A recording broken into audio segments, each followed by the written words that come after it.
Hey, Brian. Hey, Elliot. What's the talk of the table? Today, we are sitting down with Jasper William Cartwright. Jasper is one of the founding members of the Three Black Halflings podcast, a cast member on Dimension 20's Burrow's End, and the new GM on the Rotating Heroes podcast. Jasper, welcome to the table. Welcome. Hey, thanks for having me. This is fun. That's a nice intro. I like that. Thanks. Thanks for being here. Yeah, we love having you. I've been wanting to get you on this show ever since you and I and Eric Silver just talked on your podcast, Games and Feelings, so it's great to have you here. Yeah, that was a good fun, and like, oh God, it feels like quite a while ago now, because I remember, we had you on talking about like my first dungeon and everything. It was great, so I'm very excited to be here and on this show. So thanks for having me, Elliot. We just met, and it's been a delight so far. We just met. A lot of that first conversation was about actual play and kind of the scope of how that is kind of coming up as an art form. And what we wanted to talk about with this conversation is not only just the future of actual play, but how to make actual play and tabletop role-playing games into a sustainable career. This is an art form that is adjacent to so many other art forms that are sustainable careers, filmmaking, podcasting, music. Like, it's all right there, but somehow this one is just elusive of that. So I want to kind of dig into that. So my first question is, to what degree do you consider actual play and tabletop role-playing games your career at this point in your life? So in answer to that one specifically, I would say it's probably, like, if I was to give it a percentage, because I feel like that's probably the easiest way of assigning value to this, I would probably say that at the moment it's like 60% my career, and a lot of the other stuff that I'm doing is parallel to it, doing a lot of like voiceover specifically for like video games or animation, which feels very kind of within the same wheelhouse, as sort of podcasting and actual play and things like that. So I would probably say 60%, maybe even tilting over towards 70%, purely because I think the actual play and the sort of recognition that I've gained within that space has now started to get me jobs and work in other spheres. I a very fun story that I've enjoyed telling very recently is that I walked into the studio where they recorded all the stuff for Baldur's Gate 3. And so, and I've been wanting to work with this studio for years, and I had like so many auditions, and I never landed the part, and I've been wanting to work with them for ages. And then I booked a gig without even auditioning. I was like, my agent just called me and said, "Hey, the studio just asked if you could go down and just record these lines." And I was like, it's a relatively small part, but they'd love to have you. And I was like, "Oh my God, this is incredible, wow!" And then I walked in, and as soon as I walked through the door, someone just went, "Brighter than the sun, swifter than the wind," which is the like tagline for my character in Burrow's End. And I was like, what is happening? And anyway, fast forward turns out this is the director of the game. Whoa. And so I was like, oh, that's how yeah, maybe we're kind of nudging up to like 70-80% now, purely because I think that TTRPGs and the kind of reach and scope of my involvement within TTRPGs is now getting me work, acting work and things like that. So, but that was a very surreal experience of just walking in and being like, kind of not really having any idea about this job or this gig or anything, anyone's names, nothing. It was just like walking in, I kind of knew roughly the character, and then, just immediately hit with a brighter than the sun, swifter than the wind. It was pretty intense. So yeah, cool. I'm gonna land on 70%. I was being indecisive. I love that. That feels like a great like feather in the cap kind of like legitimization of the work for like this studio that you wanted to work with for so while to have ultimately recognized you for tabletop, for your work within tabletop. That's an interesting kind of like circle moment of coming back around. Yeah, definitely. And I think that if I can sort of, to sort of jump back to the previous part of your question, Brian, about like making this into a career, if I may, it's like, I think that it kind of ties in really, really well, which is, I was actually having a conversation with someone this morning where I was saying that one of the things that I think has really set me up as a creative in any of the industries that I've worked in, because I've actually, you know, kind of like you were saying, I've kind of basically been in and around all these other assets. I've worked as a director, I've worked as a producer, I've worked on TV and film, I've worked in animation, I've worked, you know, all these kind of other areas. And I think one of the things that set me in really good stead is the fact that at no point have I like closed off a door that's sort of opening, you know, it like at least to sort of peek in and see what's there, you know what I mean? And I think that like that is the key, I feel like, for getting into like an industry like this, is that sometimes the temptation can be like to run in and like break the door down, and at best you get there and you're so impressive that everyone's just like, well, hey, hang around.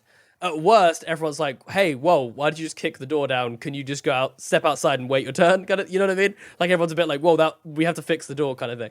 Like, it's a bit of an over-egged analogy, but the point I'm trying to make is that, like, it's very easy within the creative space to sort of go, like, fully gung-ho into something and actually kind of not learn the lessons, not take the time, not treat that industry and that job with the respect and the kind of, like, you know, like learning all the lessons and things that you have to learn. And I really feel like something that stood me in good stead is like I've really taken the time to learn all these different facets of the creative process to really like understand what, you know, a director does or a producer does or a podcaster does or whatever it may be, so that like when it comes to then working on something that's like a little bit outside of any of those wheelhouses, I'm kind of like, oh, I have an understanding of what's going on. And I think that it's just prepared me really, really well for then, you know, moving into something a little bit different, i.e. the TTRPG industry. And I think that not feeling like I'm above any kind of work or, you know, whatever, because I think that there's definitely, you know, there could have been a time, and I don't mean this in a bad way, it's just like, there could have been a time absolutely where I'm like, no, I've performed on the National Theatre stage. I'm not going to be in an actual play. You know what I mean? Like, I could have easily, you know, gone down that route. I'm sure many of my friends have probably gone been like, well, I don't know. That feels a little, you know. And actually, I think just having the sort of thing to be like, hey, look, I'm going to give anything a go once, just to see what happens, to see if I enjoy it. And having that willingness to learn and enjoy the process is like, for me, that's like the job, right? It's just like, just learn stuff. Because you don't, like you said, because this industry is so adjacent to so many other things, you don't know at which point people are going to want your skills, you know? Like, you might not be a writer in the kind of world that you come from, but maybe because you are obsessed with fantasy and you understand it in a way that no one else does, they want you to write stuff in the TTRPG industry. So you don't want to close yourself off from, like, being a writer or, you know, whatever it may be. Anyway, that was incredibly long-winded way of saying. No. Like, I think there's a lot of be open great to opportunities. Right. And I think that this, even more so than like film and television or any kind of other entertainment industry, which I think this is still true of, I don't even think there is a front door to this industry. Like, you've got to you've got to like learn this and this. You've got to be a jack of all trades, because somewhere there's a window you can crawl through, and you don't know which side of the building it's on. Yeah. I feel like if there's a front door in this industry, it's like a door at a fairground, and you're just gonna walk straight into it. Like, it's not a real door, never was. You know, that's just a brick wall with a door painted on it, my friend. Well, and I think one of the things that like ends up being true of so many people in this industry is that they have to make their own doors. And I think that connects well into like what you and the folks at Three Black Halflings has done, is that you guys made your own door in. And I think that like one of the things you're saying about like having respect and understanding is because you've built this show from zero.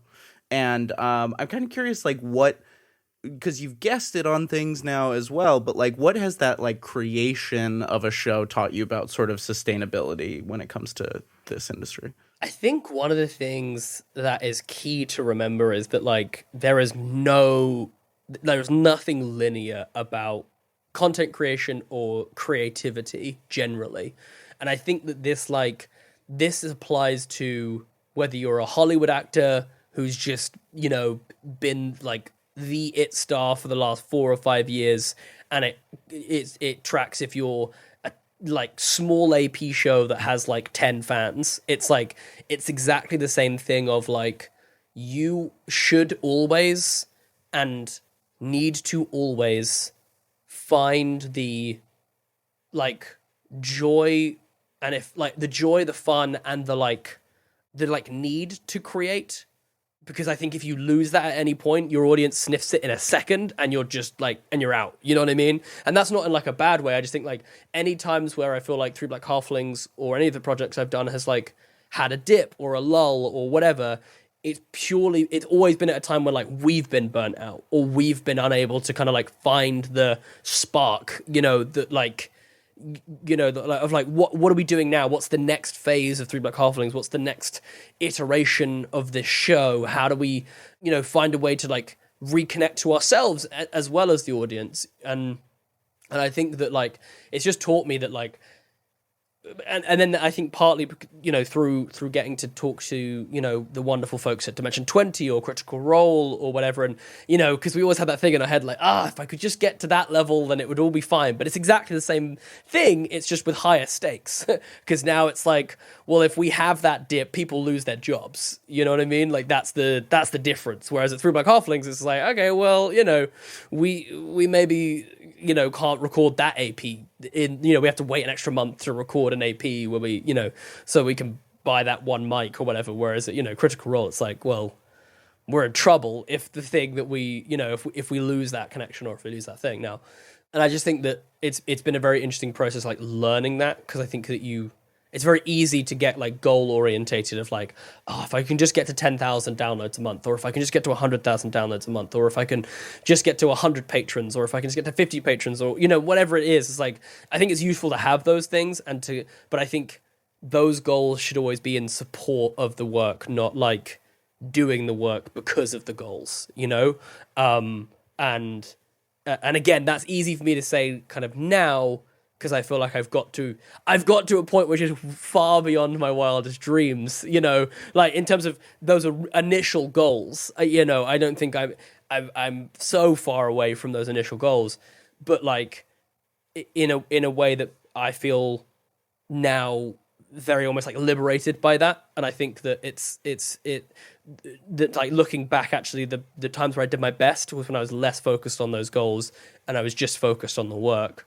And actually trusting that the audience will come, or that even if the audience doesn't come, the people will come who want to make your thing a success. I think like that's what we have with Three Black Halflings. Is like, I don't think Three Black Halflings has ever been as big a show as people think it is. You know what I mean? Like the perception of us is almost bigger than the actual reality of our show, because really good, wonderful, lovely people who are in the industry recognize what we were doing and what we are doing and want to uplift us and support us and talk about us and, and so it's like, there are multiple ways to do it. And I think it's very easy to be like, we just have to be as online as possible and just constantly posting on social media. And do you know what I mean? And like, that's all really, really useful. But like, hot tip, Twitter is dead.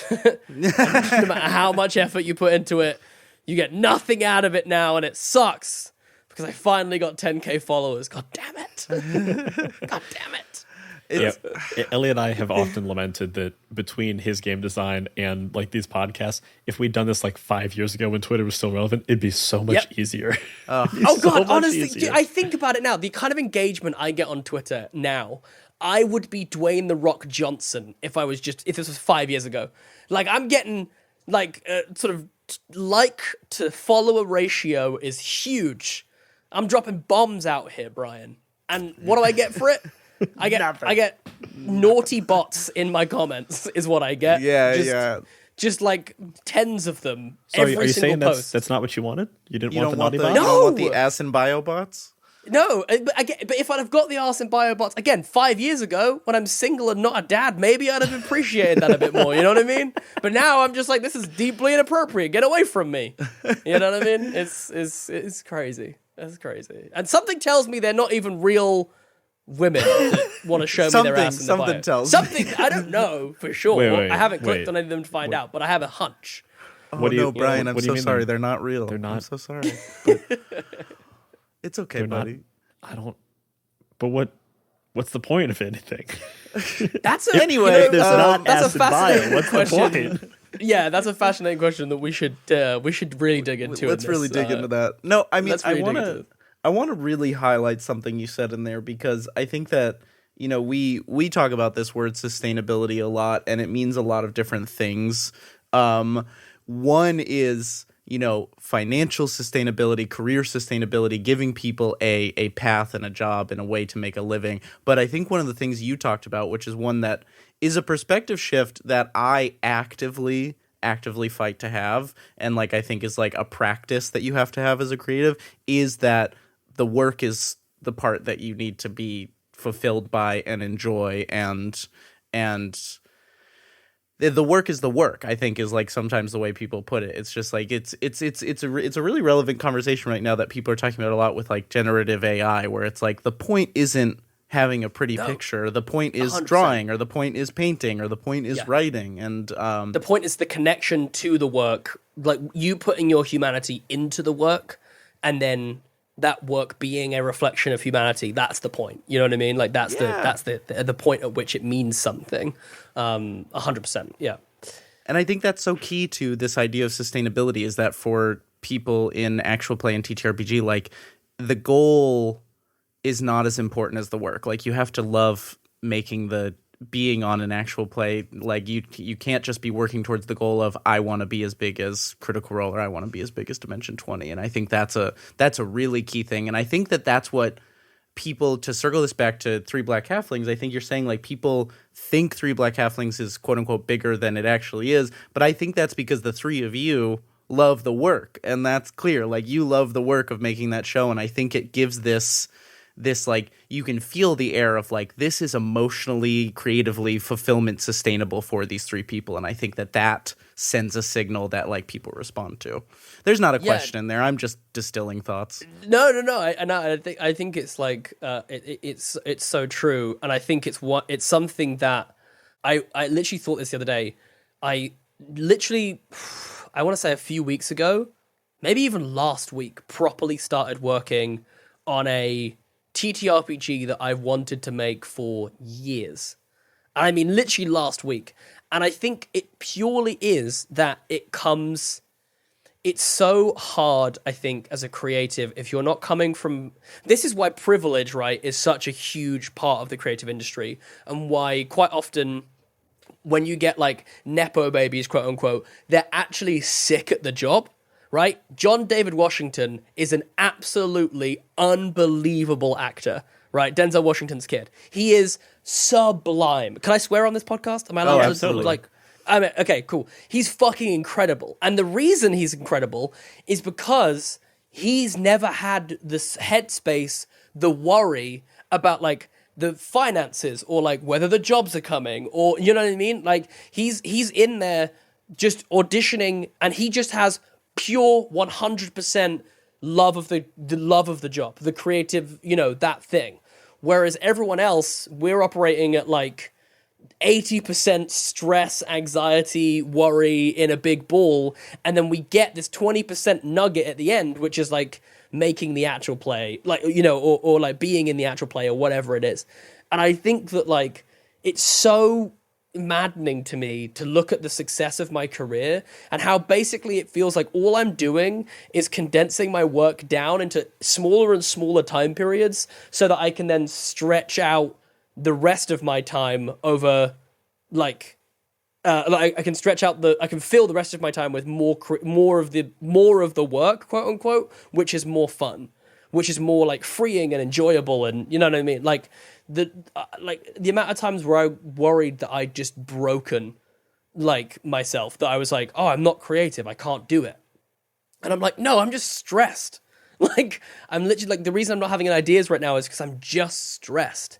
But it feels so kind of like icky that like how that's always the last thing that we worry about, right? Like, and there probably is a world where like if we just didn't worry about the stress, for, you know, gave yourself a week off, just focus on the work, you'd probably come out of that week with something that you could really do something with. But it's so hard to switch that bit off. And I've been in that place where it's like, even now I find it hard to switch it off, and I have much less of it than I used to.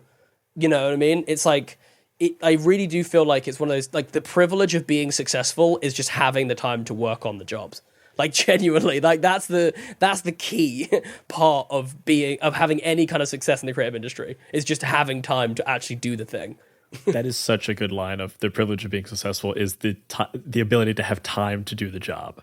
Yeah, genuinely. That's honestly what it feels like. It's like the difference between having, like, rushing your thing 5 minutes before the due date, or having it done 2 weeks ago and you're already on the next thing. Like, that's the difference. Like, yeah, that's what it feels like, at least for me. I'm sure that other people will feel it differently, but, like, that's absolutely what it feels like for me.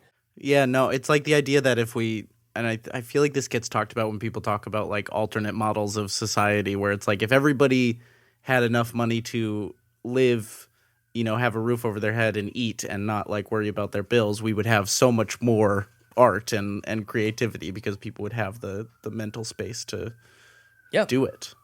Yeah, 100%. I did also just want to add in the start of that section of this conversation reminded me of something someone told me once that still haunts me to this day. That is, the reward for good work is more work. Yes. And it's it's absolutely true, but it's one of those truths that you don't want to hear it when you hear it. There's never a good time to hear that one. As long as it's work that you enjoy, then it's fine. If it's work that you don't enjoy, then it can be a pretty that's true. It's really experience. bleak. It's really bleak in a corporate environment when the reward for good work is more work. That's a great, like, tagline for, like, a triangle agency actual play. Yeah. Yeah. Very good. So I'm gonna bring us back a bit, because I want to talk about rotating heroes a little bit, and I think that there's something interesting, and I'm gonna just keep using this word sustainability, because I think it's the word of the day, and I think there's something interesting to the idea of. We recently spoke with our friend Super Dylan, who took over the One Shot podcast, and you've taken sort of this GM role over for Zach Oyama, and I think that there's something to the state of the industry and actual play getting to a point where the key to the sustainability of that show is a change of guard. And I'm curious how you sort of see that responsibility as, like, taking over as a GM of a show that previously existed, and, like, how you think about keeping the show running as, like, the new, guy in the chair. Yeah. Well, this is really interesting. I think the nice thing for me is, like, it's still Zach's show, well, I'd say it's like Zach and Jasper's show, you know what I mean? It's like, it's like we kind of share the kind of footprint on it now. And I think that you're absolutely right. I think it was a case of me coming in. It felt like a good kind of marriage of convenience, in a sense that, like, it was actually a fun story, a slightly drunken night in a restaurant that looks like a barrel in LA, where all good stories begin. yeah, exactly. And there's a giant dog that you can sit in the garden of said barrel restaurant. Everyone who lives or has been to LA knows exactly the place I'm talking about. I think it's called Idlehour or something. But anyway, I was there with Brian Murphy from Dimension 20, and he was basically, like, being lovely and giving me the kind of the gas up of, like, hey man, like, you're, like, on Dimension 20 now, you're, like, one of us. You need to, like, not be afraid to, like, reach out to people and, like, work with us and, whatever. And I was like, oh, cool. Yeah.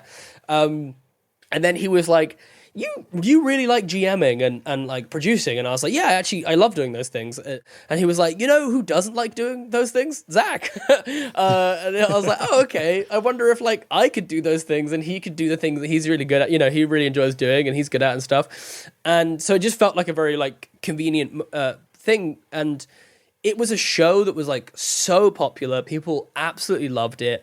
There was still over 1,500 people just sat on the Patreon hoping it would come back.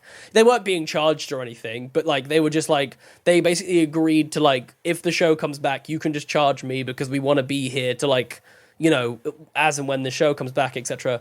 And so it always felt like it kind of should come back because there was a base there and there was, and I think it was really interesting how actually, I think part of the thing for Zach and for me coming in is feeling like the industry has moved on from when that show started, from when most of these shows started, to the like the standard, the quality, the sort of general involvement of a show is just, it's more now, you know. And even with the, you know, the name of Zach Oyama and how little my name moves that needle, but, you know, like even with that it really felt like, okay, if we're going to bring the show back, we have to like bring the show back. Let's like make it feel new. Let's give it like a lick of paint. Let's make it feel like it's, you know, we're really moving in a direction. And a lot of that felt like narratively on me was like, okay, I like studied. When I say I studied the previous 7 arcs of Rotating Heroes, I mean like I can tell you like NPCs, the episode they show up, like the where they, you know, where they travel to and from, the name of their cousin. Like it was, because I really felt like if I'm going to bring this back and make it satisfying and not have it be a thing where all of the audience go, oh, it's not Zach DMing anymore. Like he's playing, which is good, but like, oh, I liked him DMing. The only way that's not, where we don't get that reaction is if I come in and I prove to these people, hey, I really love this thing too, and I'm gonna, like, you know, this is why, like, I'm a trusted, you know. And I think I even did like an opening monologue for the beginning of Arc 8, which is the first arc that I DM'd for, basically sort of saying like, even though there's a new storyteller in the seat, it's the same world, it's the same people, it's the same things that you love, because it just felt really important to me to I think, to go to your point about sustainability, I think I could have easily come in and been like, no, I'm taking over now. I want to do a new world. I want to do this. I want to make it, you know. And there's like, of course, there's stuff that I'd love to do with that show, and maybe eventually I will. But like, I feel like I've got to earn it first. I've got to really like, you know, I want that group of people who have, especially the ones that are like stuck around and were like, we want to be here regardless. You know, it really felt like I've got to pay homage to like them, and the fact that they have dedicated time and whatever to listen to the show, and they love this show in the same way that I would probably feel if someone was to, you know, take over a show that I love, or, you know what I mean, like, to, you know, come in and redo something or whatever else. I would probably want them to handle it with the same kind of care and love and whatever. And I think that kind of goes back to the thing I was saying earlier, just about like, I think finding a level of sustainability, like respecting the work, is just like so important. And like Zach is amazing for that as well, because I think that anytime it doesn't feel like we're kind of like getting that, like he's like in solution mode, like we're like figuring it out together, like how can we, like, you know, we've like edited little parts of episodes and stuff to really make sure that it feels like it's meshed together with the rest of the world, and then it all fits. And, you know, and I think actually having that attention to detail, and one of the key lessons that I've learned from Zach was the fact that he's so much more aware of the space that he occupies within the TTRPG space than I am, because I'm not, up until very recently, I didn't think that anyone cared. Do you know what I mean? Like, I was a bit like, it doesn't matter. Like, I can just tweet whatever. I could just put out there whatever. It doesn't, you know what I mean? And then, like, Zach's like, no. Like, people expect really good stuff from you now. So, like, don't, like, obviously you don't have to put, like, that much pressure on yourself, but also there's no reason that you have to fall below that. Like, you know, you can keep doing that. It's just about having a different kind of, like, attention to detail kind of thing, and not, like, saying, oh, well, it's, you know, it's fine, I'll just put it out and see what happens. It's like, no. If you're going to put something out, be aware that you're, like, that's what you're doing. And that was, you know, a really important, like, learning curve for me to be like, oh, yeah. People really care about this. I need to be, you know, I need to make sure that it's like at least as good as I can make it. You know what I mean? Even if it's not like the best thing that I've ever done. A thing that we talk about a lot on this show is, like, one of our buzzwords is intentionality. And the more intentional you are with something that you're making, it's just something anyone who's listening or watching or experiencing the thing that you're making can pick up in a heartbeat. Like, you just know it's there. You know when it's there, and you know when it's not there. And it's the thing you can't fake. And it's also the thing that does most of the work for you. If you go in with a clear plan, you execute it to the best of your ability, and then you present it, it's like, great, I know what they were trying to do. To what degree they were successful, you know, you can talk about that till the cows come home. But I know that they were trying to do something. I respect the passion and the care that they put into this thing. I know that it was given to me with, it wasn't just slapped together and thrown in a package like a bad present. It was wrapped for me. This is a really good example, right? Where I generally dislike the online kind of fervor around like owning a property, like fans kind of getting extremely angry about like the direction that a particular IP is headed in. Because at the end of the day, sorry to break it to you guys, Disney owns that. You don't own that, right? Like, yes, you've invested time, and I get it, but like ultimately, it's like their thing to do with whatever they want to do. Disney's not going to come into your house and tell you which lampshades to use or which throw cushions. Like, you know what I mean? Like that. Like generally, that's not sort of acceptable, and neither is you getting extremely angry at a director online because someone had a colored lightsaber that you didn't like, right? Like that I generally dislike. However, I think the flip side of that, and one that I think you're absolutely well within your rights to get angry about, because I did, is Game of Thrones. Because what was all the narrative that came out of the final season of Game of Thrones was that it was rushed. Was that the studio wanted to give them more time, the actors wanted to give it more time, but the showrunners had stuff that they wanted to do, and they had plans for a Star Wars thing over here, and the whole thing was that they didn't respect the work. Like ultimately, that was what it was. They didn't actually give it, and I think all of us, the audience, after like episode 3, we're like, hold on, something smells off here. You were watching the way that the cast were rocking up to red carpet events, all looking a bit like, ooh, it was just like, oh, there wasn't the respect of the work, and that's why it sucked. If we'd have had that same final season, but all the intention from the cast all the way up to the showrunners to the crew, everyone was like, we gave this everything, guys. We really put our effort. I guarantee you, it would probably be in the same realm that the prequels are now kind of living in a little bit of love, the Star Wars prequels. How, like, there's like almost like this weird kind of full circle thing where everyone's loving Hayden Christensen again. But I think it's because we're kind of really seeing now, Hayden Christensen really gave a shit. Like, he really tried, and he really, like, for all of the bad acting claims and whatever, like, this guy put his butt into this thing, and we all kind of were a bit mean to him. You know what I mean? And I think he's now getting love because we're now seeing that intention. We're now seeing, the fact that, it wasn't just George Lucas trying to sell toys. It was like genuinely this was like his vision for the world and what Star Wars would be, and yada, yada, yada, And so I do think that thing of intention and that people will sniff it out is so true. And I think the pitfall is thinking that you're small enough that no one will care. Because if you have one fan, that one fan cares.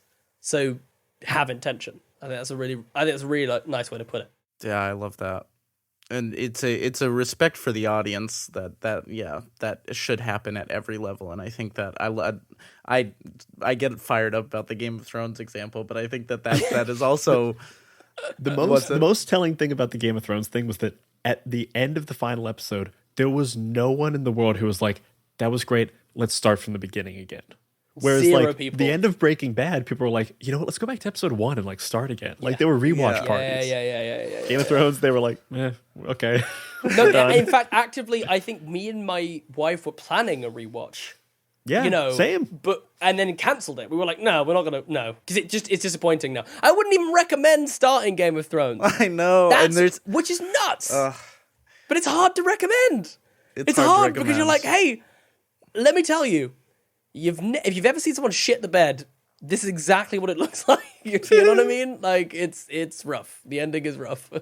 Yeah, and I feel like what, in addition to like losing the respect for the work, I think there was a loss of respect for the audience, or like maybe not a loss of respect, but like a taking for granted. We know better than you. We know better than you, and like like millions of people are gonna watch this no matter what. And I think that's like the way it connects back to actual play is it's just like you said, like never take your audience for granted. Like everything you do is for them. I mean, it's for your own creative fulfillment and whatever, but the reason like you ultimately continue existing is because somebody gives a shit about what you're making. I love that Brian Murphy said that to you, where it was like people care now about what you make, and like that's really powerful.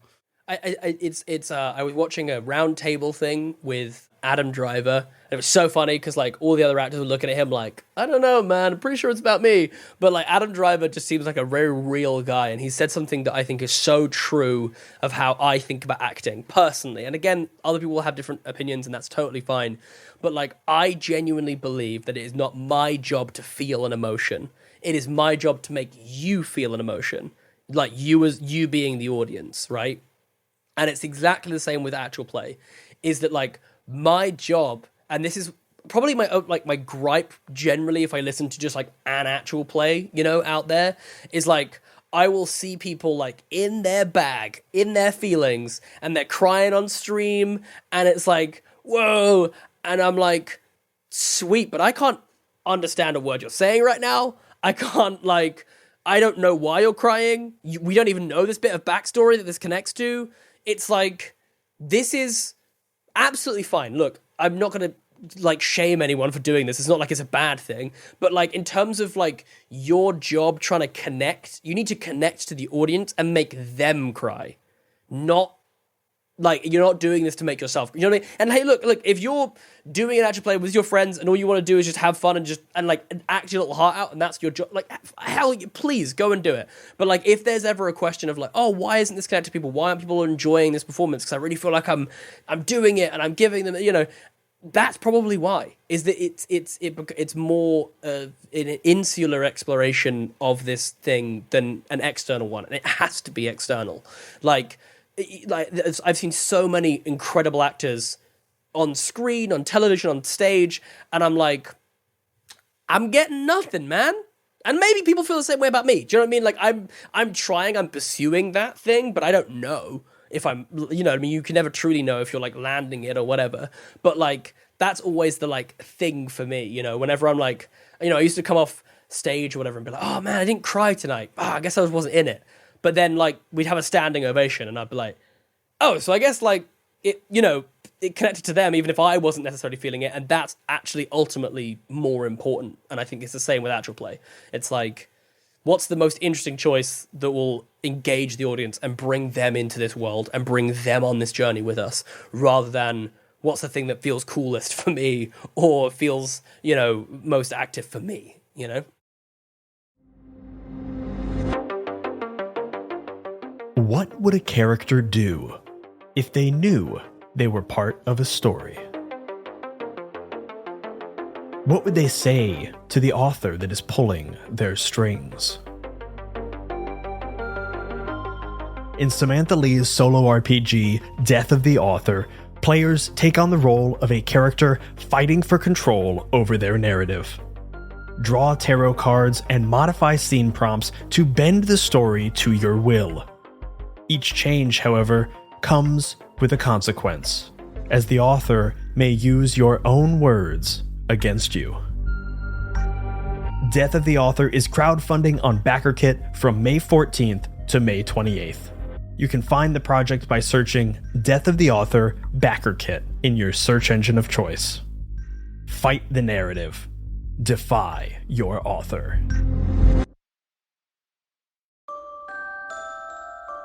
Little Wolves is a folktale TTRPG where players fill the fur of shape-shifting werewolves in a realm of fae and of magic called the Enchanted Forest. Players will craft physical masks that represent their characters and use them during play to shift between their wolf and their mortal forms. As they perform favors and complete quests, new marks are made on their masks that reflect the real physical changes that the werewolves undergo. The Enchanted Forest is deep and detailed with fae queens, courts, and all manner of denizen for your werewolves to meet. The crowdfunding campaign for Little Wolves launches May 14th. You can follow the campaign at bytes.rip/littlewolves. That's bytes.rip/littlewolves. And you can check out the free demo and quick start at bytes.rip/littledemo.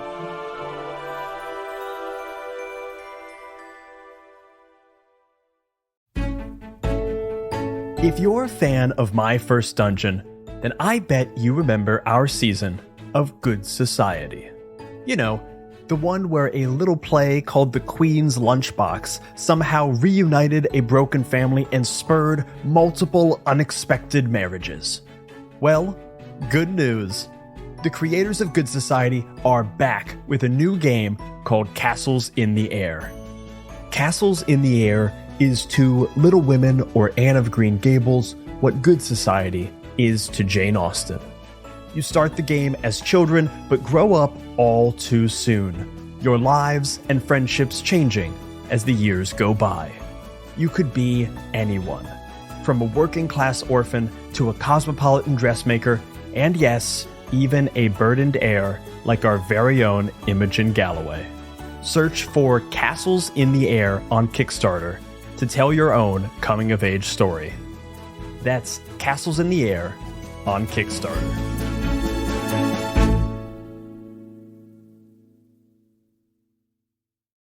There was a piece of really good acting advice that I want to say was Robin Williams gave it out, but it was, if you're on stage... I felt like he was popping off gems left and right. Oh, left and right, left and right. But he said something along the lines of, if you're on stage and you are trying to portray sadness and you cry, the audience no longer has to. But if you are holding it in, like there's nothing sadder than seeing someone desperately trying not to cry. And then like by holding it in, now the audience is given permission to, I can experience this emotion because this person's not. The second, and this is true with drama and comedy as well. It's like, if you don't break, the audience will break for you, and probably not when you want them to. Which is why in like scary movies or in dramas, when there's not a break of levity at some point, all of a sudden you get a laugh from the audience where you don't necessarily expect it or want it, because you haven't given them the control and the permission to experience an emotion. You've just been throwing emotion at them. Or it's like a stand-up who laughs at themselves too much and you don't, then you end up like not. Yeah. You're telling a joke and you laugh. That's my biggest problem of myself. This is the biggest problem. I have a lot of problems, but like one of the things I hate most about myself is that I love telling jokes, and I think I'm a pretty good storyteller in general, but the second I find something funny, I will laugh at it, which means I laugh at all of my own jokes, which diminishes them by 100%. Like when I see someone like, I think there's something, I think you can toe the line between being endearing as well at that stage where you're like, you know, as long as you're like in with the audience on the joke, then I think it's, you know what I mean? Then it's absolutely fine. And I think there is definitely something kind of endearing about someone who is like, you know, really enjoying the process of what they're doing. You know what I mean? Like if you're doing the kind of like, I'm just gonna laugh after a joke to signal to you to laugh. That's, I think, more the issue we're talking about here. If you're like genuinely finding something funny, you know what I mean? Then I think there's a certain level where it's like, you know, oh, this is like, he's having a really good time, and that's the thing that becomes infectious. Even if it's not necessarily laughter, it's like, oh man, this guy's having a great time, I'm having a great time, we're all having a great time, you know? Elliot, you tell me, which side of that line am I towing? Oh, I find you endearing, obviously. I spend a lot of time with you. But I think you've got right. I think part of it is key to having a good infectious laugh, which I'd say you have an infectious laugh. Well, exactly. There you go. That's I wasn't planning on just you guys hyping me up right now, but I'll take it. That wasn't what I was going for. I do have a slight, like just a little reversal question though, because I do think this is interesting, talking about the idea of sustainability, because I genuinely do think something that is fascinating is like self-criticism and where self-criticism is useful and where it is like harmful and unnecessary. Like I don't know how like you guys feel like you manage that, because obviously, you know, you just straight up came out with some self-criticism there, Brian. So I'm like wondering whether that's something that you generally feel like you kind of deal with, or is it just like you know what I mean? Like, do you, because I feel like as creatives, it's so easy, right? It's just so easy for us to be like, everything I make is bad. Everything I make is terrible. Ignore it. You know what I mean? First off, I just want to give you props for somehow bringing us back on track. That was phenomenal. Are you an interviewer or something? I've done it a couple times. I have done it a couple times. Let's bring it back around, and I was like, he's not going to be able to bring it back around. I know where we are. And then he did. No, but I feel like when we're... Elliot, I think we've talked about this, but just speaking for myself, I am probably the most I think this is true for anyone who works in a creative field. If you're good at it and if you have any kind of self-awareness, I'm probably the most critical of my work out of anybody. I might not see all the correct problems, but I see a greater percentage of problems than other people might. Because there'll often be times where Elliot will say like, "Oh, did you notice this thing is wrong?" And I'll be like, "I never would have noticed that." But I can also be like, "Hey, did you notice at time codes this, and this, I sounded a little weird?" And he's like, "What are you talking about?" Oh yeah. It's like nothing makes you more fucking acutely aware of your own breathing than editing a podcast with you on it. Oh it's my like my awful. problem. My problem is I've got like a very like stuffy nose, and Elliot knows this now because he edits this podcast. It's just a lot of me going, Yeah. Oh, dude, the amount I drive myself crazy editing my own shows where I'm just like, oh, please stop making that noise. Please. I will say, like editing your own voice for hours and hours and hours and hours and hours on end is the best way to get over caring about your voice. Because at a certain point, it's just like, for a while, it's like, oh, I sound awful. I hate the way my voice sounds. And then at a certain point, you're like, this is just raw data.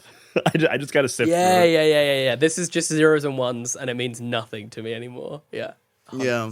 But I think, I don't know, I find self-criticism to be productive to an extent, but I need to externalize it because like Brian said, like, I think I generally know when something's wrong, but I need a confirmation from someone. I need to be like, hey, I think this is the biggest problem I'm having. Like, is that right? Or is it something else? The thing that I'm always looking for, and I think I've said this on this podcast, and Elliot, I've definitely said it to you, is advice I got one time that if someone tells you something isn't working, they're right. If someone tells you how to fix it, they're wrong. And that's often what I'm looking for in like criticism, because I've got a lot of friends. I've got a lot of friends. I got so many friends, guys. I've got a lot of friends that I'll send like early cuts of things to. Like we're working on a new show that we're going to be announcing soon, and I sent it out to a bunch of different people, and I gave them very specific asks of like, I just want to know, did you have fun? Did you like this part? Were the characters clear? Was there anything that distracted you? Because those are the big problems that I'm worried about. Like I'm worried about if there's something that takes you out of it. But it's very hard to get good external criticism if you give someone carte blanche because people are cognizant of your feelings. It's tough to criticize art that you haven't had your hands in the guts of for anybody. Even like that's why professional critics who are good at it is such a talent. But by asking some of those more specific questions that just check the box of, is this working, is often the most helpful thing. Because if I ask, if anything's too specific, it doesn't help because people are going to give me advice on how to fix it. And they're they're probably wrong because they don't have the full picture. But if you say, hey, did this work for you? That's a pretty good binary question. Or it's like, to ask. Hey, I'm trying to achieve X. Did I achieve that? You know what I mean? Like 100%. Like I kind of there's a point where I feel like I almost wouldn't care if someone was like, "Oh, I don't think I liked it." I'd be like, "Okay, but that's fine, but did I achieve X?" You know what I mean? Because like not everything I'm making is designed to be generally appealing, or you know what I mean? Like sometimes it might be that I'm going after a very specific audience, or I'm making something for kids, or you know what I mean? So I'm like, I don't really care if you as an adult found it boring. I'm trying to know whether you found the tone of it uplifting and positive, because that's what I'm trying to convey to kids. Do you know what I mean? So like, I do think that I think that's a really, really astute point, actually being specific about what you're asking. Because also, you're going to get answers to a bunch of questions that you just didn't need answers for. You know what I mean? Like, and then it's going to be in your head, and it's going to be messing with your process, and you'll be like, I wish no one had said that to me. You know what I mean? Or when someone goes like, oh, it's kind of like X, and I'm like, great, now that's all I'm going to think about. Like, I'm just going to sit in there and thinking, right, I've just made a rip-off of this show, and like now I feel like the whole idea is bust, and it's not that, like, that's just the nature of art. You're always gonna be treading on someone's toes. That's kind of a part of it you have to get over, you know. It is also like a kindness to someone, like as the artist asking for criticism, it's a kindness to be specific with what you're doing, because when you say like, what do you think of this, that's like a terrible, if I say like, hey, Jasper, what do you like about actual play? It's like, it's almost a rude question because it's so broad. Like, I'm not giving you anything to work with. Whereas if I say, hey, you were on Burrow's End. What was your favorite part about Burrow's End, and why did you make it more and more and more specific? Then it's a kindness. It's like asking, like, hey, what do you want for dinner tonight? I don't know. What do you want? It's like, this conversation's going to take 30 minutes and no one's going to be happy. And no one's going to be happy at the end of it. We're going to end up in a halfway house. We're going to have cold tacos. Great. Exactly. So thrilled. And I think it's just like, the reason why I brought up the thing about like the self-criticism, or, is that I, again, feel like it's something that I've been on a journey with recently. And actually Burrow's End was the kind of big turning point for me, which was like, I remember not necessarily like the first couple episodes, I remember feeling like, man, I feel like I'm doing a bad job, like a really, really bad job. And I think part of it is just taking actual play and putting it in a scenario where there is a full crew. There is like Hollywood grade cameras, Hollywood grade lighting. There is directors. There is a director. There is a series director. There is like the dude who like created the whole thing, sat across you, acting in scenes with you, and it's like, it feels like unless you're doing something like incredible, I'm like, surely this sucks. Like, I don't, and I think that actually what I realized in that moment was I was trying to be overly critical of myself to protect myself because I hadn't done anything on that scale, or certainly like in that format. I was trying to protect myself from the inevitable like backlash of the internet, like, can't believe they invited Jasper in, this guy sucks. And actually what that then meant was like, I just didn't enjoy the thing for like the first few episodes as much as I should have done. Like by the end of it, I was like, I'm having the best time of my life, and I was like, that's where I should have been the whole time. But that self-criticism, using that as like a barrier to be like, to protect myself, then meant that I didn't kind of embrace fully the experience and everything like that. And so I think that like there comes a point where it's very easy to be self-deprecating, as an Englishman. It's something that is like in my lifeblood, you know what I mean? And I don't think I'll ever get rid of it. But I really learned the value of actually like, okay, how do I do this constructively? And when do I need to just shut the hell up and just get on with the work? You know what I mean? Stop making excuses for myself and own my work. Because actually, genuinely, by the time it came out, I was like, I'm ready to own this. Like, however this comes out, however this gets received, I'm owning it because I did my best job. And actually, by the end of it, I'm really genuinely proud of the arc my character went on and, everything like that. And it was summed up perfectly by someone saying to me, it was like the best compliment I've got about Burrow's End, where they were like, you and like the crew, like meaning the whole, there was scenes in that show which had me as emotional as I've ever been watching a show or a TV, and you did all of that completely improvised. And that was a moment where I went, do you know what? You're absolutely fucking right. Like, what I mean? We actually did kind of, there was points, we fucking nailed it, and because I think it's so hard otherwise to like, what's the point? Like, you know what I mean? Like, to a point where I'm like, well, like, what's the point of me doing it if I'm just going to sit there and be hyperly critical about it? Because it's not going to change. I'm not going to be able to like message the editors and be like, hey, can you cut that bit out? Can you change? You know what I mean? Because they're not going to. You know what I mean? They've made the thing. It's done. So now it's like, okay, enjoy, like use the helpful bit of self-criticism to learn from it, so that if you get another opportunity again, you'll be more prepared and you know what I mean? All that stuff. But otherwise, God damn it, just enjoy something that you made, man. Like, like just embrace it and be like, hey, good job, dude. Like, well done. Was that so hard, saying well done to yourself? Probably not.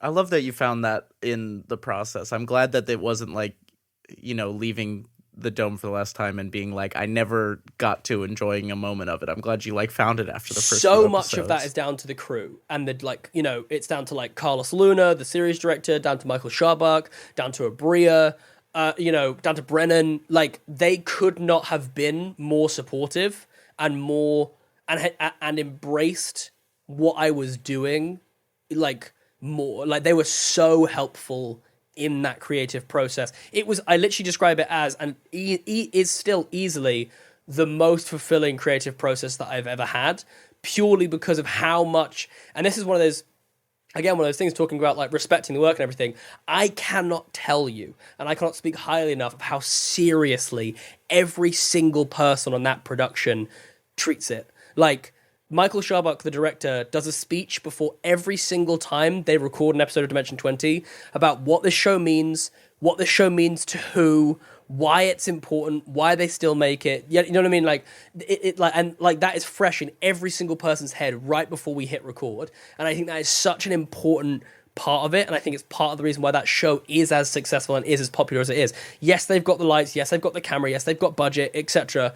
But they didn't always have that. Like, I've spoken to them, and like, let me tell you, like the Fancy High, like the first year of Fancy High, that budget was tiny, you know, comparatively to what it is now. And it's like, but I think that they've never lost sight of like the what it means and the whys. And genuinely, I've never had an experience like that before, where I felt that cared for and that like supported.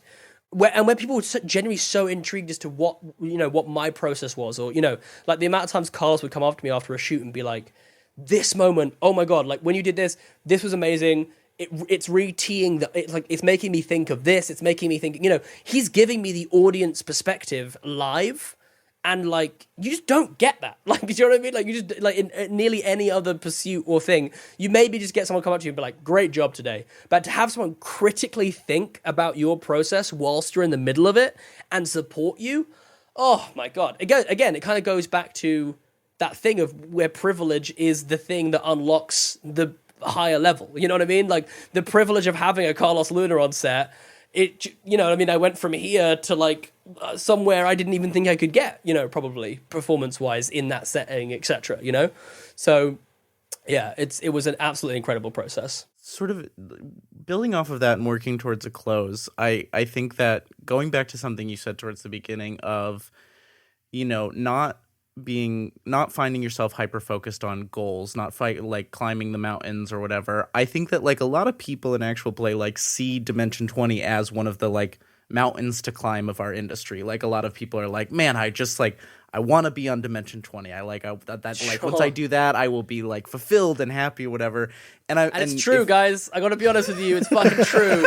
I was on it, and it's been sunshine and rainbows ever since. I do want to ask about the other side of it a little bit. Like how are you keeping, you know, the momentum of your career and like your personal sustainability up after you've been on what is one of those goals that people can find themselves caught up in? Like, there's another side of that. Like, eventually you drive home and the season's over. What is life on the other side, and how are you keeping it sustainable? Well, Elliot, let me tell you the first thing I did. The first thing I did is cry. Like, the second I realized it was over and I was like, that was done, I cried. I was like, genuinely on the last day, first day I was so emotional, like to the point where I think Erica was worried that I wasn't going to be able to record, because I was genuinely so fucking overwhelming. Like, I was so excited on the first day of recording that I cried 3 times. Because I was just like, I'm just so happy to be here, and this is so cool. And like, I generally think that Erica at one point was like, is he going to be okay? But then, you know, look, I went to drama school, I trained for this. As soon as those cameras were rolling, I was like, okay, I'm like, you know what I mean? I'm ready. I was like, whatever. But I think it's a really interesting point. And I do think that if there was ever a time where I was going to like actually aggressively hype myself, is that I do honestly think that for me, I've always been very, very good at like thinking what's next. Is like, from the second I got cast in Burroughs End, I was already thinking, okay, like, how do I maximize this opportunity for myself? And I think that that's partly just because like generally I feel quite like I am quite business orientated in that way. Like, I find it very easy to motivate myself on the like, okay, I'm very comfortable with the work, you know. I'm very comfortable with the like researching a character, coming up with a character, finding a voice, finding a physicality, you know what I mean? Like, I'm very comfortable in all of that. The stuff that kind of like scares me or slows me down is the business stuff, and so I like to kind of like forecast that a little bit so that I can kind of feel like that's somewhat taken care of. And I do feel like one of the things I made sure that I did was that I was ready to maximize whatever that was on the other side. And I think that like I don't know generally, but I feel like I've done a like a relatively decent job. Like, I'm very, very happy with the like way things have gone since, and I feel like it has opened up a lot of doors for me. And like generally, I've kind of been ready to like seize those opportunities as they've come. And that doesn't mean that I haven't made mistakes, or there hasn't been missteps, or there hasn't been things that I wish had worked out differently. But like, I was at least prepared for like what that was, and it kind of meant that like being prepared for like all eventualities. Like, I was pretty prepared that like, hey, look, unless you're one of the intrepid heroes, the kind of like the levels of excitement is an order of magnitude different, right? You know what I mean? It's not like it was like Burroughs End was doing really well, but they dropped a teaser for Fantasy High in the middle of Burroughs End, and that was like, cool, like it was like a completely different level, and I was like, okay, humbling. That was okay, humbling, good. Like seeing the reaction to that trailer versus like, and I was like, okay, but I think it was like about being realistic, being prepared for whatever that was, however that manifested itself, and then being like, okay, what is the next thing? And so actually, it was literally like that chat I had with Brian Murphy about Rotating Heroes was one of the nights I had off from shooting Burroughs End. So literally on one of the nights off I had from shooting Burroughs End, I then met Murph, and the next day sent the email. I actually think I sent an email to Zach, to be honest, when I was like pretty drunk that night, if I think about it. Don't do that. That's a bad. That was inadvisable. I could have definitely waited until the morning and just sent it perfectly sober. But anyway, I like sent that email, and Zach replied, and so like the wheels for like that were in motion, like before I'd even finished the Burroughs. You know what I mean? And then that became, when Burroughs End came out, we'd done like a few months of work and prep and everything so that we could then announce Rotating Heroes when Burroughs End was coming out. And so, it kind of felt like there was like a, there's always been like a good kind of like jumping from one thing to another thing to, and like generally I feel like I've gotten into a good flow of that. And it's like weird, like the last few weeks, the reason I've started working on a TTRPG is because I've suddenly gone, I don't know what the next thing is, which has actually been really exciting for the first time, because I'm not in a place where I'm panicking that there won't be a next thing. Because as much as I doubt myself and I don't think I'm that great, other people for some reason do, and they keep hiring me for stuff. So I'm like, okay, cool. Like, I'll keep going. You know what I mean? If you're happy with it, I'll keep going. And that feels like a huge privilege. Like that, I genuinely can't tell you and express to you what that, like, as someone who has felt like they have like clawed their way to like every opportunity, to be in a place where like, oh man, a couple opportunities are just like landing for me. Like, oh my God, it feels, you know what I mean? It feels really fucking good. You're finally able to just walk in the door rather than find the window you got to crawl through to get in. Yeah, truly. Like, to be at the window, tapping on it like a crazy person with my resume in hand, being like, yeah? And a guy just opens the door from the side, is like, you just come in this way. Just come in this way, man. It's fine. It's fine. You're not a window guy anymore.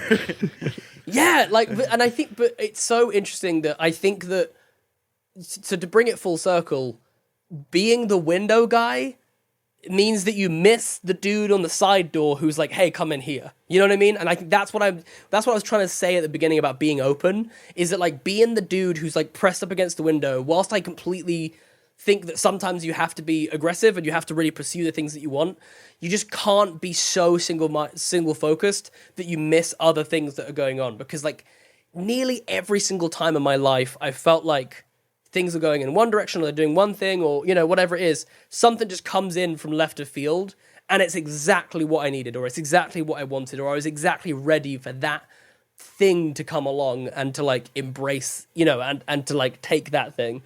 And I think that like, that's absolutely it. Like, perfect example. I think that if I'd have been like, okay, I'm on this series of Dimension 20, I'm going to now be, the next Zach Oyama. Like, my goal now is that I want to be an intrepid hero, and I'm just gonna constantly email Brennan every day, and then like Murph says to me that night, hey, do you want to go for a drink, or do you want to whatever? And I was like, no, sorry, I've got to draft this fifth email to Brennan. This is a very extreme example, but I think you get what I'm saying. I wouldn't have like gone for that drink. I wouldn't have restarted the rotating. You know what I mean? I would have missed the dude holding open the side door. And that's even like you were saying, Elliot, like whilst I'm doing the like that job, or I'm doing like that kind of like, you know, I'm cresting that hill or whatever it may be. And I think it's like taking a breath when you can, being like, okay, this is where we're at, looking around, I can see the window, like it's still there, you know what I mean? Like there's a couple people who I'm still, you know, I'm like just getting into video games now, and I can see that Naughty Dog window over there, and I'm like, oh man, come on. And I want to press my face up against it, I really do. I want to just like bang that thing down and like, Neil! Mr. Neil Druckmann, please notice me. I do. And that's kind of what I'm doing right now on this podcast. So Neil Druckmann, if you are listening... Neil Druckmann, if you're listening to this podcast, please let us know. Please, genuinely. That would be cool. But yeah, hopefully that kind of like generally answers that question. Absolutely. In not too long-winded way. I feel like I've recently overcome an illness as well, so if I'm giving a lot of energy for my answers, I'm like just so excited to have energy again in my life. You know, I'm like, yes, let me give you life all has the returned answers. to me. I must give it to the world. I must give it. Jasper, we've kind of reached the end of this conversation. I'm genuinely sad. This is like genuinely fun. You were asking me about what the like something that would make this interview really cool for me, and actually just like having a really nuanced conversation about like the creative process and everything is just like, it's not something I get to nerd out about every day, and I really appreciate getting the opportunity to do that. So genuinely, thank you. This has been really fun. Thank you. I mean, hey, that's why we made the show, because we also wanted an excuse to nerd out about it to more people than just me and Elliot. It's how every podcast starts. Like, hey, we're having really interesting conversations. We should make a podcast. Yeah, we should share this with the world. But Jasper, we always like to end this show with a segment called What Are You Bringing to the Table? It's the last question we always ask our guests. And this is our kind of cute, fun way of just asking you to recommend something to the audience. It could be a person, a game, a show, a resource. Could be inside tabletop. Could be outside of tabletop. Could be someone you know that you want to highlight who is currently a knocking at the window person, but you want to make them a enter the front door person, you know? Oh, yeah. What's something or someone you'd like to recommend? Okay, someone I want to recommend. Oh my God, there's so many people, and now I feel like there's like 1,000 people that I'm gonna like not say. But I'd love to London Carlisle and Edward Spence. Just two people at the top of my my list right now. London Carlisle I actually met properly in person for the first time recently at D&D Castle, and is as delightful as I thought he would be, just through having, you know, he ran Harlem by Night. Harlem by Night? No. Cthulhu. It was like Call of Cthulhu, but it's the Harlem Unbound. That's the one. Ran that for us on Three Black Halflings a little while ago, and he's just a really phenomenal, really talented person. Love his work. And then recently, Edward Spence DM'd for me. I was just blown away by his storytelling. He's genuinely got such a beautiful way of like weaving the narrative, and I think it's a skill, like the storytelling skill. I almost feel of it like a gene. Like I feel like some people just have it, you know. And I generally don't even class myself in that. I just think I class myself as an A-class bullshitter who's just like really good at kind of like giving you what you want to hear. But there are some people that are just like genuine orators, you know, like Brennan's in that kind of category where I'm just like, damn, man, the way you spit words is just like, it just moves something in my soul. And Ed is DMing some Fourth Age for me over on the Wounded Warriors project on Twitch, and it is it's some of the best role playing I feel like I've ever done, and it's just like on a crappy Zoom call, you know. But we just like had a whole scene where like my character met Elrond. Oops, spoilers, but it's worth watching, you know. And I was like, I was in my bag, clapping in my mind, being like, oh, Elrond, oh my God, you know, because he was just, you know, he really like told such a good narrative and such a good story, and so yeah, I'd love to shout out those two in particular. They're great people. Ed Spence and I are slowly beginning a romance from across the pond. Hey, good. As I fell in love with Beyond the Brook and his Orbital Blues season, and then we just got to perform together on One Shot playing Orbital Blues. That's how he gets you, man. Ed, right? We love you. That's how he gets you, right, Ed? Like he just gets his hooks into you. And anyway, he's now working on this TTRPG that I'm working on because I was like, hey, you're really good at this. Come over here. Hell yeah. I didn't really give him a choice either. I was just like, hey, Ed, I need you. Come here. And he was like, okay, fine. All right, fine. Thank you. Sure. Thanks, I guess. I don't know what for. Take up my time. Hell yeah. I'm going to move to an outro unless, Jasper, is there anything else you wanted to make sure you got in or any last minute thoughts, feelings, anything? No, I mean, I do this because it was one thing that someone did on well, actually, specifically Jake Hurwitz did, and I really liked it, and I always thought I'd carry on doing it, which is like, just if there is anyone, for whatever weird reason, is here specifically listening to this episode because of me, please stick around. You know, subscribe to these guys, listen to their other shows. Like, they're lovely people, and it would mean a lot to me if you would show them some love as well, because they've shown me some love today, and I really appreciate it. So just like, if you happen to be here because you're listening to me, then stick around and subscribe to the show and everything, because these guys are awesome. I love that. We got a lot of good stuff on here. Check it out. Yeah, do that. Thank you, Jasper, for coming to the table. Do you want to tell people where they can find you online if they're looking for you? Please. It's at JW_Cartwright on all social medias. That's where you'll find me very infrequently posting and then sort of very intensely posting for like a period of 24 hours before I forget about social media again. And you can check out Three Black Halflings, you can check out Rotating Heroes, all of which are available on like link trees or whatever. I'm so bad. It's terrible.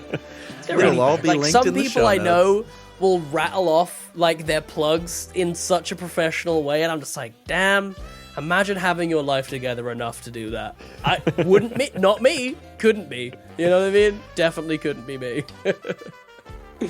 Amazing. Well, if you want more gaming content from us, check out the 20-sided newsletter and the many-sided media Discord. Both of those will be linked in our show notes. Look at that. That was so good. Nice plug. To be fair, I've got it written down right in front of me. But the thing is, I'm on that many shows, including my own. At some point, I should just write it down. You know what I mean? It probably makes sense to have it written down, is what I'm saying. You know? And that is all for us. Please rate, review, and follow us wherever you get your podcasts. And that's what the table is talking about. Bye-bye, everybody. Bye-bye. Woo-hoo.